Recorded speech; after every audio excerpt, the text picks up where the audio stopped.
Hey everyone, I'm Sue and welcome to Sue Very Designs, where I bring you fast, fun, and adorable projects. Today I'm going to teach you how to make a heart-shaped football trivet.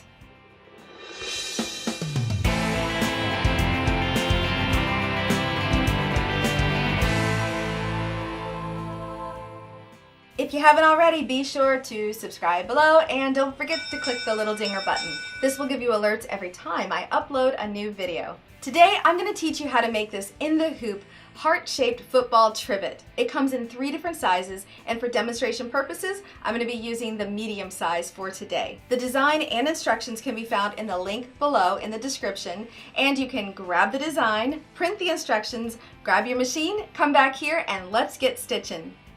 Follow the instructions, which will tell you all the tools that you need in order to create your in the hoop trivet. In the instructions, it'll give you measurements for 3 different sizes, so follow them carefully.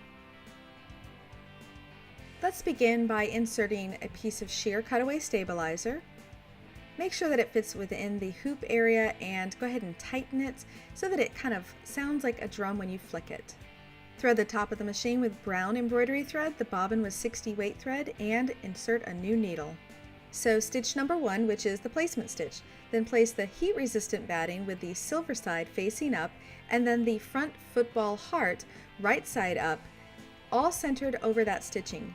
Then use some tape to secure the materials in place. Insert the hoop in the machine and sew stitch number 2, the secure stitch. While the hoop's in the machine, go ahead and sew stitch number 3, which is the stippling.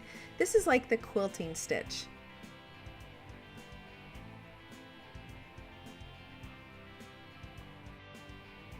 Now change your thread to white embroidery and sew stitch number 4, which is the football stripe placement.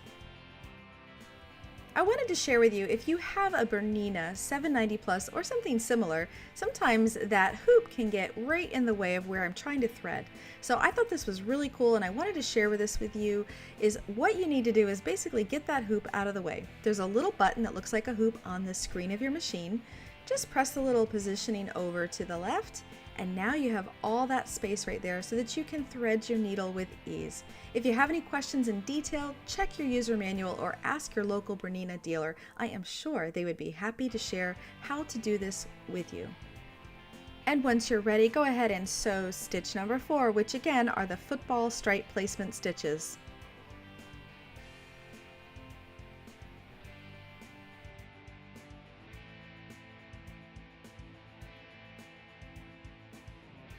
Next, you're going to turn your football stripe materials to the wrong side facing up.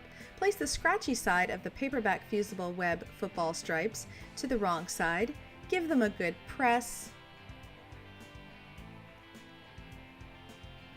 Let them cool down. And go ahead and just remove and discard the paper on both pieces.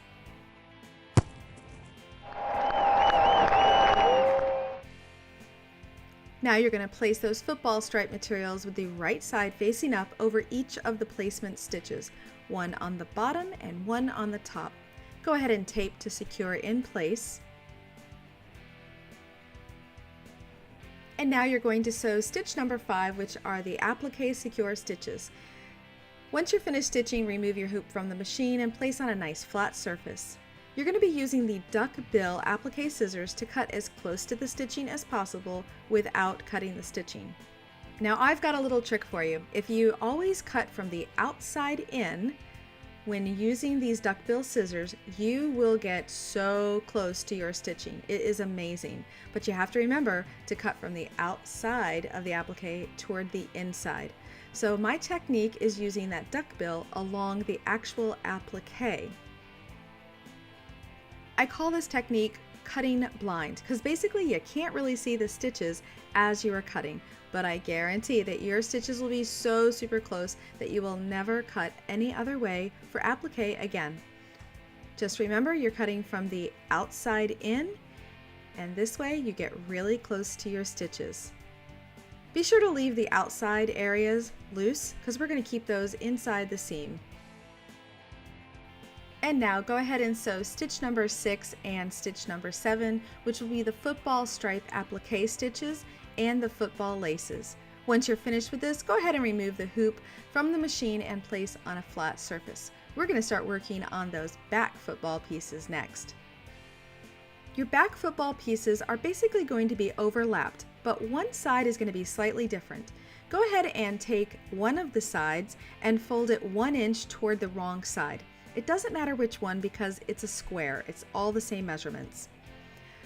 Press it really good, and now you're going to take that 1/2 inch wide back fusible web and place it along the edge of that fold. Give it a nice good press.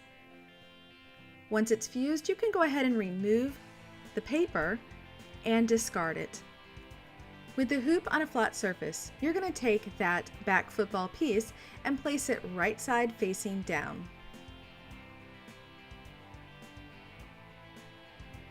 Then take the other piece that doesn't have a fold and place it directly over the folded piece. Make sure all the raw edges align.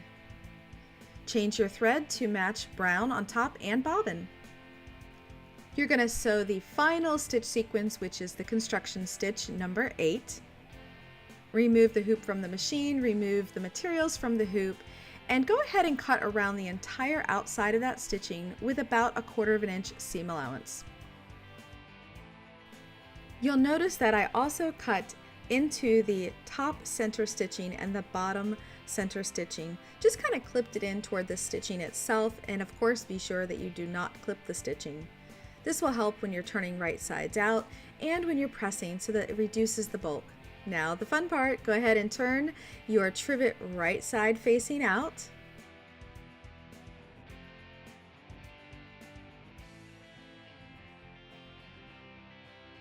And now go ahead and use your point turner and use the rounded edge around the curved parts and the pointed edge around the center bottom.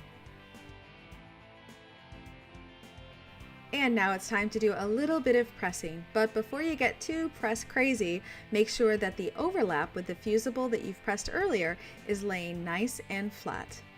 This way it will secure the opposite side permanently with washing and everything. So what did you think of that? I mean, who doesn't love a heart-shaped football? I mean, come on, great for hostess gifts or football parties. I can just imagine what other kind of cool things you're thinking of using this for. And again, remember, it comes in 3 different sizes. So you've got a small, the medium, and then an even larger size.